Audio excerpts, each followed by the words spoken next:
Last game preview, and then we'll get to our underdog picks. Iowa State. So Cyclones favored by 3.5 points. Genuinely, this is one of the great rivalry games. It's also, again, a really good gauge usually for both of these programs early in the season. I really like what we're seeing out of Iowa State. They played 2 games, right? Because they played week 0 in Ireland.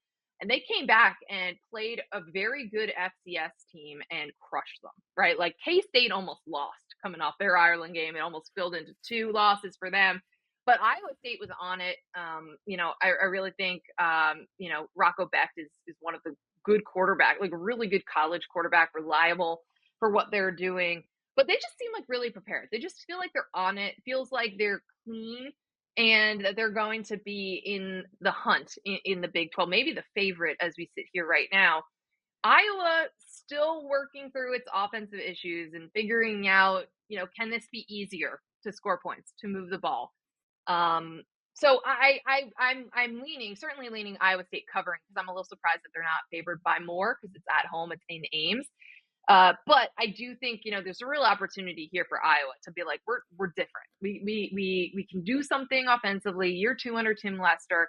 Mark Gronowski was it cramps? He had, he had to come out of the game a little bit in their opener, but I don't know. I just feel better about where Iowa State is in who they want to be, their identity, and their execution through 2 games. Yeah, I'm pretty much there with you on that. Iowa State won this one last year, correct? I believe so, yeah. Yeah, and I think the last time that they won back to back in this rivalry was like somewhere in the early 2010s.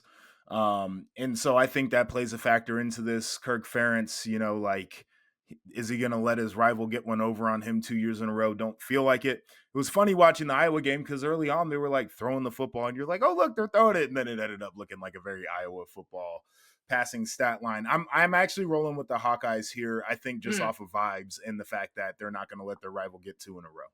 it's a really good point. Okay, so Iowa State won last year, 20-19. Actually, remember that was a painful loss in my household. I'm married to a Hawkeye. I'm sure it was. But you're correct. Last time Iowa State won back-to-back games in this rivalry, 2011 and 2012. So there is a lot of history at stake.